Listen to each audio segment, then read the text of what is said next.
Good morning. আমি এক্ষুনি ঘুম থেকে উঠলাম, উঠে একটু চা খাচ্ছি। এরপরে কিচেনে যেতে হবে, ছেলের টিফিন করব, আবার রান্না বান্না করতে হবে। ছেলের জন্য টিফিনে একটু চাউমিন করলাম। আমার ছেলের আজকে জন্মদিন, মন্দির থেকে পুজো দিয়ে এলাম। এবারে কিচেনে যেতে হবে, রান্না করব। যে প্রচুর গরম পড়েছে, তবুও করতে হবে যেহেতু আমার ছেলের আজকে জন্মদিন। একটু বিরিয়ানি করব, ছেলের জন্য 5 রকমের ভাজা করতে হবে, আর অন্যান্য কিছু রান্না করব। বিরিয়ানি করে নিয়েছি।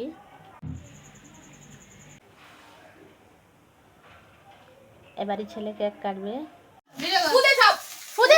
Happy birthday to you. Happy birthday to you. Birthday dear Pritam. Happy birthday to you. Happy birthday to you. Happy birthday. এটাও কাট। বলা হয়ে গেছে ওই ঠিক কি কাটছিল? ওইটাই ওটাই কাট। না ঠিক আছে উল্টো কাটছিল। বলতে যেরকম কাটবে কাটুক। এবার দিয়ে তুলে আগে মাকে দে। আরে একটা তোল, ভগবান ও কনফিউজড হয়ে গেছে কোনটা তুলবে। আমি কোণে বসেছি, বাস ভিডিওগুলো অফ করে দে। না না অফ করিস না, পরে আস্তে আস্তে বে পাখা চালা।